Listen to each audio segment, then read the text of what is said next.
Glenn, step away from my CDs. Got me.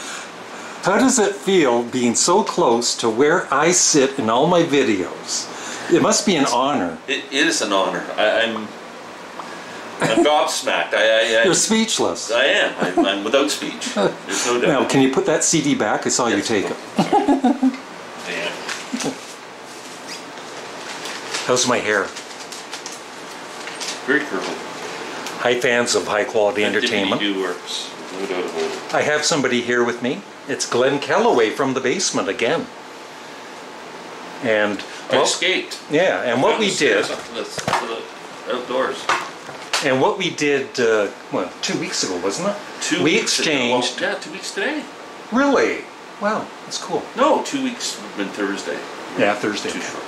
So what we did was we gave each other 5 CDs that we weren't familiar with, and we, well, at least I played them quite a few times myself. I got my wife to play mine, just tell me what she thought. But I just wanted to say that when the idea came up and you gave me your CDs, I was thinking more of what you thought of my CDs. You know what I mean? Like I was more excited to see what you would think of my CDs. I didn't care so much about what you gave me. Not that I wasn't going to listen to them, but I would. But that being said, I love this idea. It was great. I really enjoyed it too. I was like, it really affected me in a way. It was like, exchanging music you haven't heard, and I'm going to start crying. And I felt like I was kind of like, for instance, sometimes I'll get a CD, and if somebody lends me something I don't like it, I'll just do it once and go, that wasn't my taste. Yeah. But I felt like, to be fair, I had to give these CDs a few listens. Yeah. And I grew to like them more as I was listening to them. So my first impression wasn't necessarily my last impression. Yeah. So what you're basically saying is my CD, Redneck Canadian, is at #1. Absolutely. I tried to find it on Amazon because I was going to buy some for my friends, but I couldn't find it. I think it was on Amazon at one. It's on Spotify and all that. Yeah. It's not like a professionally made CD. Believe it or not. Yeah, there's nothing like it was made online. CD. Yeah. But it sounds professional. Yeah. Eric Myers, no matter what, he was and he was really. I'm going to ramble for a minute. He was really picky too. Like I'm not a singer obviously, and sometimes my timing would be just off a little bit, and he'd get frustrated with me, and sometimes he'd be a little, he's like and then also the background noise he'd get kind of peeved off at. But I was just using my computer, right? But then the last song, Big Smoochie, that was one take. That's when I nailed it, right? And even he was impressed with it. So. But he's an awesome guitarist. Good musician and mandolin, and there was all kinds of nice. And when he sounds like Neil Young. Oh, does he? I'll send you something by him at some point. Cool. So, do we go one each, or? I think so. Okay. You think that's the way to do it? Yeah. So we're going to start at number 5. Move over a bit more, so you're in the. I feel like I'm right in the camp. No, you're not. Move over there. Oh. That at the beginning. How are we going to do this? Number 5? Yeah. So I'm going to go first with my number 5 pick. Okay. Don't be offended. All right. Yeah, hide mine behind my bag so you can tell. In 5th spot.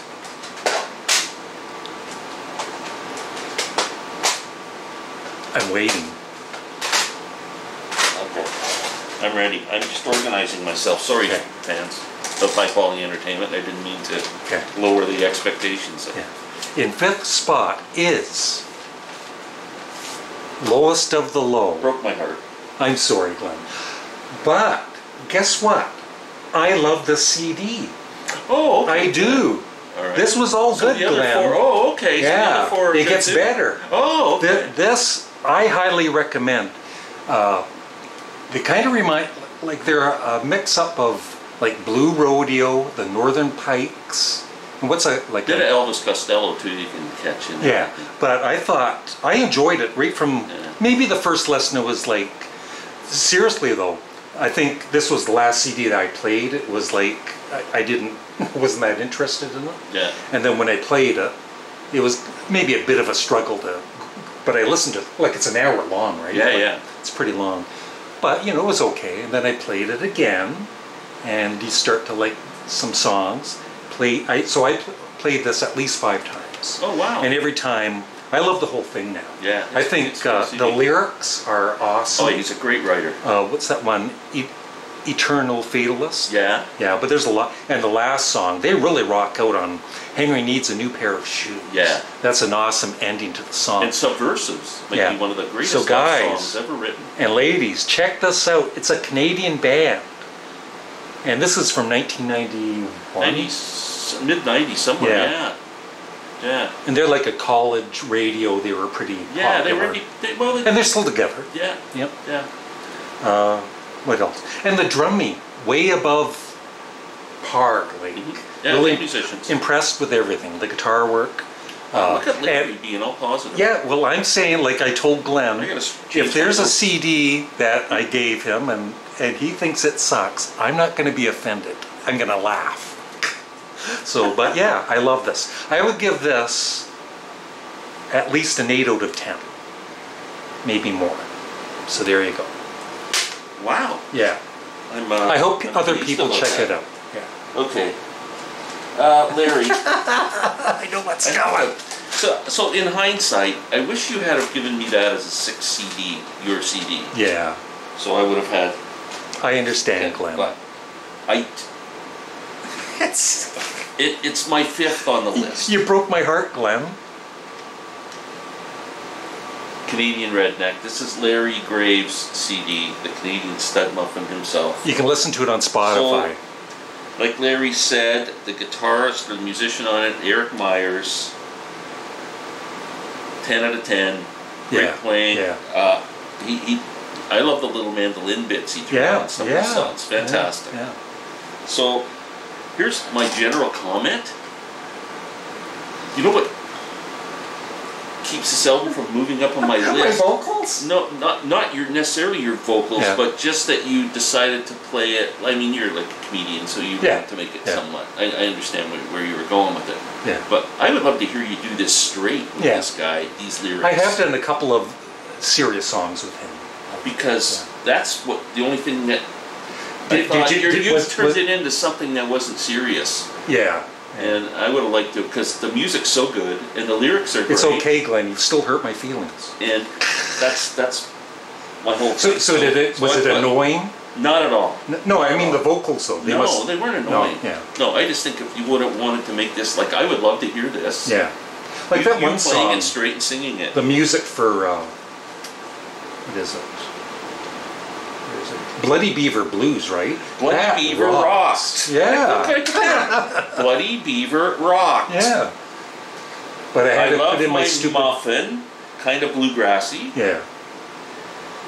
She's gonna Nade Me Into the Grave. Yeah. Nade Me Into the Grave. I put a Johnny Cash vibe, kind of the guitar, and that kind of reminded me of like the Johnny Cash thing. His daddy was a hunter. Sounds like Neil Young, kind of. Yeah. And Theme for a Redneck Canadian instrumental. that was your favorite track. But that sounds professional, doesn't it? Yes, that music. And I put re-record straight, and it would be great. Yeah. Okay, thank you. I actually really enjoyed it. Yeah. Okay. I'm going to give it a 7 out of 10. Thank you, Glenn. That won't go to my head. Okay, so you're next. Okay. 4. Number 4. Oh. This is actually XTC as the Dukes of Stratosphere, and it's the EP and the album. I can't even pronounce it, but it's the album they did too. And I'll say on the first listen, I had the EP at one point on vinyl, so I love that right away, all 6 of those songs. Then the rest of it, I don't even think I played it all the way through. It was like, no, this isn't going to be as good, so I stopped listening to it. And I was going to listen to it later, but I turned it off, so I'm not going to listen to it. But then I did, right? I took my time. This is what like you said earlier, about, listen more than once. And so the second time I enjoyed it, and now I think the album is as good as the EP. Mm-hmm. It's different.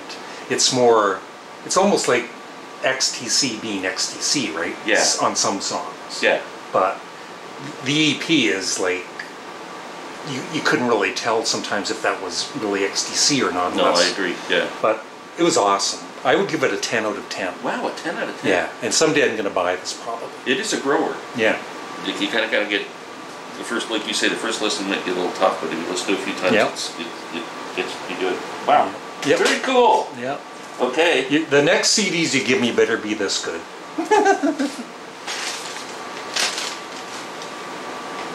The Monks. Oh. Number 4. Yeah, I thought that would be number 5. Because, Black Monk Time. Yeah. Is too abrasive for you? So, or? yeah, I love the 60s sound. I love that the Hammond B3 organ. Heavy on the organ. Yeah. Which is one of my favorite things that's missing from today's music, is that instrument seems to have disappeared. Yeah, guitar, bass, organ, and drums. That's basically the whole album, right? Yeah. Has a garage band sound. Very pre-punk. You can hear punk before punk was around on that album. Very 60s sound too. It's like pre-punk and a 60s vibe. So would you say this album was ahead of its time? I think it was. Yeah. I put the music's kind of stomping. It's kind of like it's just and it's that kind of groove or whatever they get into is very repetitive. I found. It's kind of hypnotic too. Angry, bit angry. Yeah.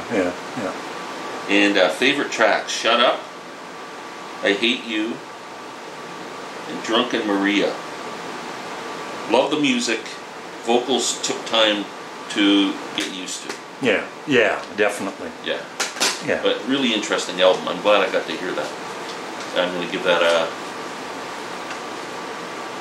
a 6 out of 10. Okay, sounds good. Next up, number 3.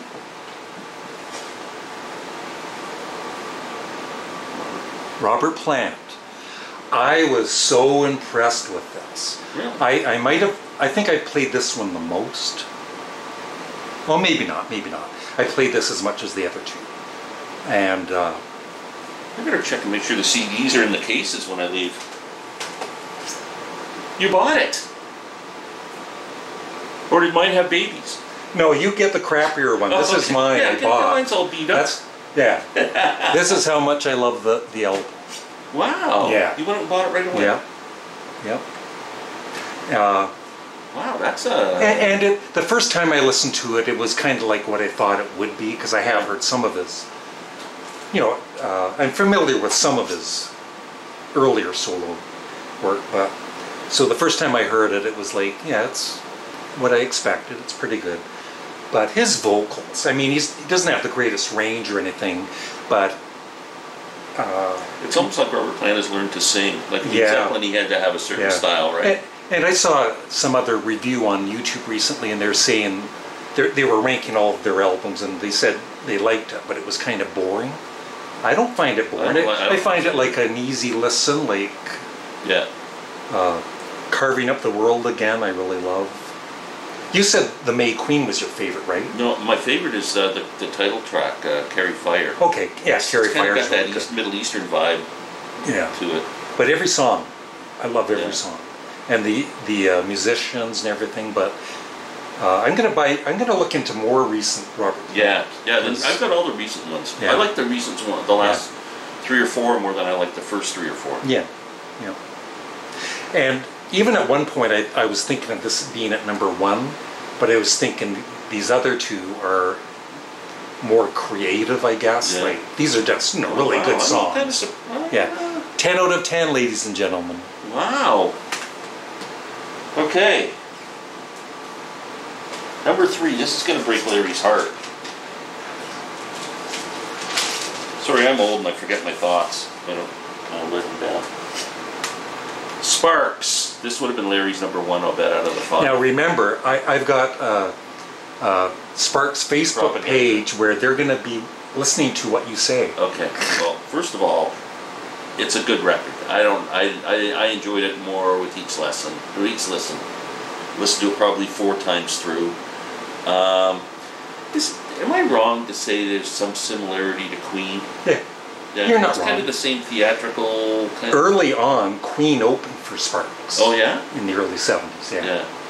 So Queen was aware of Sparks. As I'm listening to I find the music really theatrical. It's like I could see them, I don't know, like a Broadway, almost putting this on Broadway. Was on your first listen were you kind of shocked or something? Like musically fantastic. Yeah, it was the vocals, right? It's like, I hate opera. Yeah. And it kind of reminds me a bit of opera. Yeah. Yeah. And I don't know, maybe because opera's really theatrical too when you see an opera on stage like that. And this kind of reminds me of that. But I really like this. This was really good. This gets a 8.5 out of 10.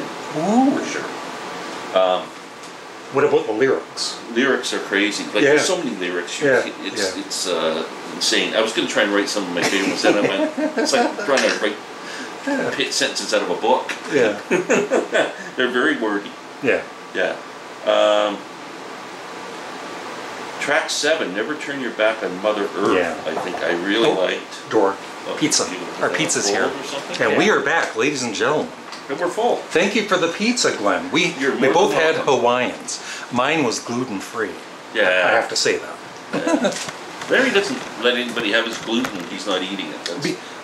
I was just thinking, you're just in the middle of the Sparks thing. Did you find Russell's vocals annoying?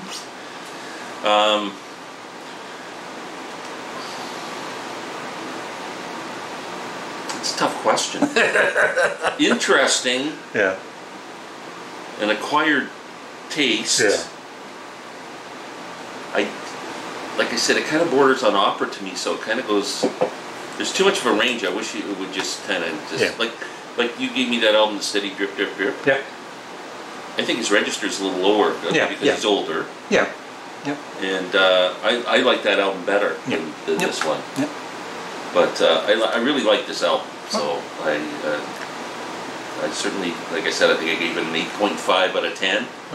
And it's really interesting. Well done. I mean, great record. They are a great band. You can't deny them that. Matter of fact, I'm going to keep it. Okay. Oh, yeah. Okay, I got to close my eyes because I don't want to see Number 2. Number 2. Number 2. Can I open my eyes yet? Not yet. It's number 2. Oh, okay. Pretty Things. That's the one I couldn't remember what I gave you that. Parachute. What's the lead singer's name? Oh, I can't remember. Phil May. Yeah, Phil May. Okay. I never knew. I've always heard of Pretty Things, and I know a bit about their 60s kind of being like Rolling Stones and all that. And I'd heard of Phil May, and but I haven't really listened to them. He was so talented. Yeah. He was. Like, I was really impressed with this, beyond impressed. And the Good Mr. Square. Yeah, it's like the Beatles because it's the way they recorded this at Abbey Road Studios. It is a bit Beatley, isn't it? It is. Yeah. Yeah. And the guitar work. She's a Lover. I love. Yeah, that's a good song too. And I love scene 1 with that guitar. It's almost kind of annoying, but it's cool. The first track, yeah. I love that. The first track's kind of misleading from the rest of the album, though. It starts off with that kind of shredded guitar. I was thinking that Fit to Be Tie-Dyed would like this because he's. Yeah. If he, I don't think know Paul if would like that. Yeah. If he hasn't heard it. And the production and. If you like the Beatles, you will love that. That's what I'd say. Yeah. The Pretty Things Parachute.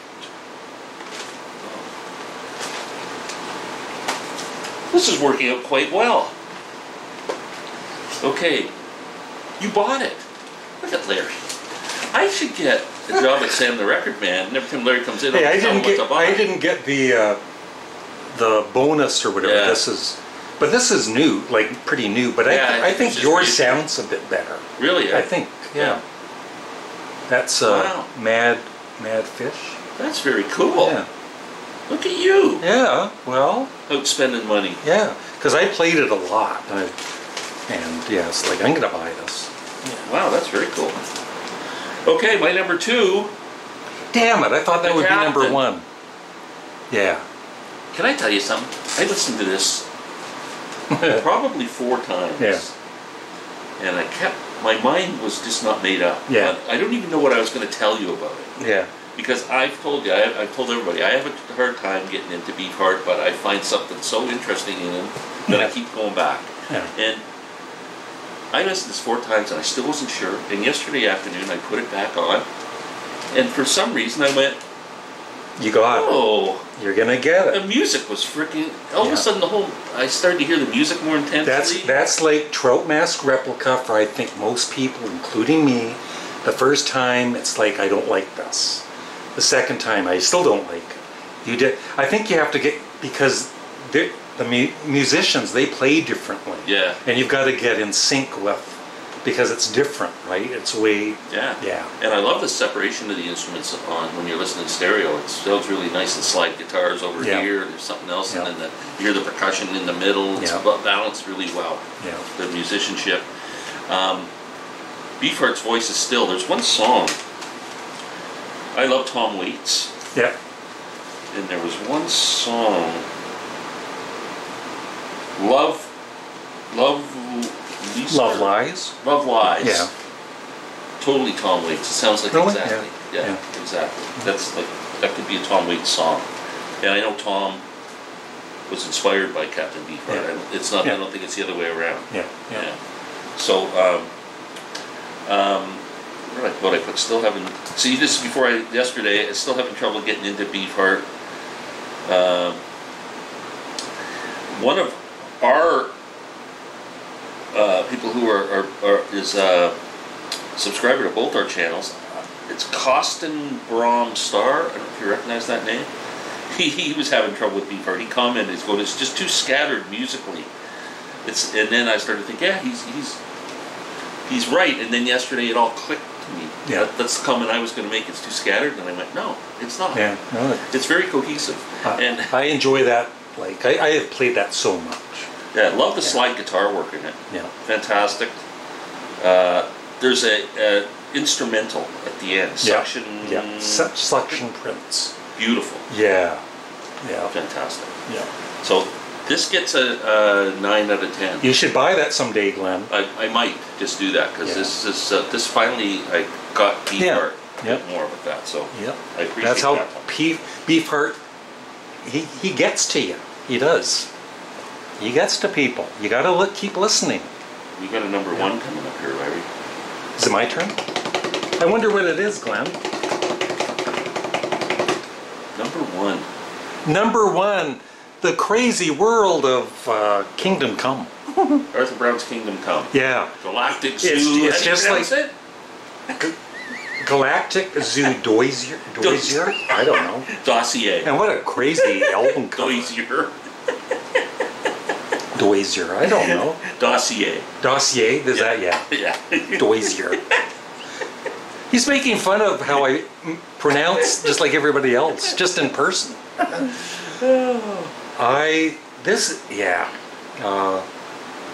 Arthur Brown, it's another one, just like, what's his name, Phil May.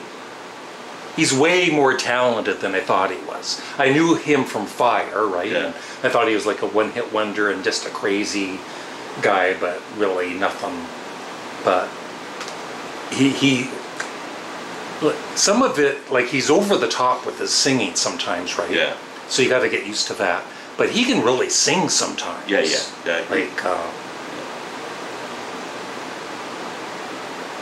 Scene's almost scary. like Night of the Pigs, it's kind of scary actually. Yeah. Yeah.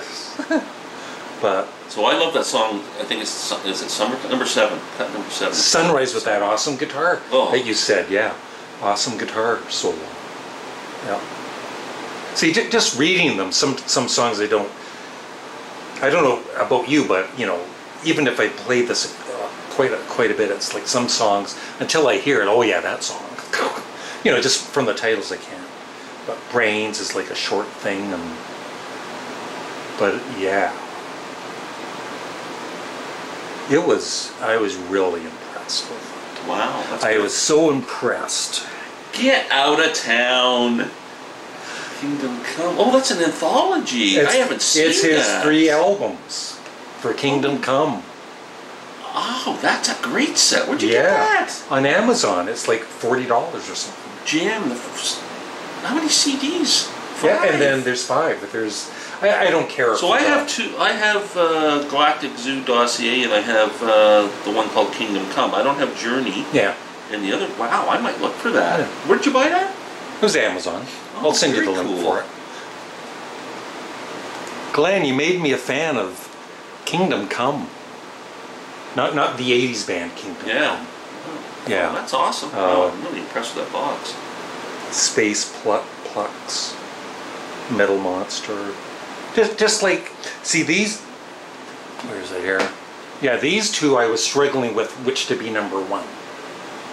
Pretty Things in that, because I enjoy them both basically the same, but I'm just thinking about creatively, this one kind of definitely it's the more interesting album in terms of if you keep listening to it, it gets better and better and better. So that's great. If you're into prog music at all, I think anyone would like Galactic Zoo. If you know Arthur Brown and his song Fire, there's more to him than that. And even the pictures of the band in the early 70s, unlike, you know, Alice Cooper, I guess, back in the day, looked kind of scary, but his band looked crazy scary, like telephone booth and just that's very cool. So yeah. You can't have that. Oh, damn it! I was going to sneak that in. Have a duplicate. Okay, my number 1. I don't think you can remember what the 5th one was. Oh yeah. John Anderson, one of my all-time favorite singers. I had never heard this album before. That was his second one, by the way. I think you said first at some point. Okay. Yeah, this is his second album? Yep. This is fantastic. Yep. It starts off kind of a more poppy commercial than I thought it would. Yep. But then from there, flip over the vinyl. It goes into a more proggy. Yeah. And that last song, Song of Seven. The last song, I wrote it's one of my all-time favorite songs. Yes. Yeah. I write that down. Song of 7, right? Yeah. Last song is incredible. Yep. Rank it number 1. Loved every freaking minute of it. A couple of pop songs, a must purchase. This is the one out of your 5 that I am going to buy. Maybe the Beefheart too. So I might get 2 out of the 5. But 10 out of 10 for this John Anderson. I loved it. My favorite John Anderson solo that I've heard. Yeah. Everybody loves you. No, but I like the whole album, but especially the last 4 songs. Oh. I have played that side so many times, and you never get tired of them. Yeah. Yeah, this is great. Song of 7, title song. Yeah. Highly recommended. Check it out. Highly recommend. Yeah. Yes. And the guitar work on Song of 7 by Clem Clemenson. Clem Clemenson. Yeah. Great guitar player. Yeah. So that was fun. Are we gonna say what we thought? We'll mention that. Did I write it down somewhere? I did. I thought I did. I had Captain Beefheart at number 1, John Anderson at number 2, Sparks at number 3, which was right. That was good. Number 4, Redneck Canadian, which was wrong. Yeah. And 5 was Monks. So it was not too far off. It was kind of... Fine, my list. But I can pretty much do it from my head. I thought you would like Arthur Brown the least. Yeah. But I wasn't sure. I thought you're going to love it or you're going to hate it. I didn't think there would be an in between. And look, I'm glad you loved it. Yep. 4 would have been probably Robert Plant. I don't know why. Yeah. I didn't know if you were expecting a Zeppelin thing and it wasn't that. And number 3 would have been Dukes of Stratosphere, which was your number 5, right? No, it was number 4. Number 4.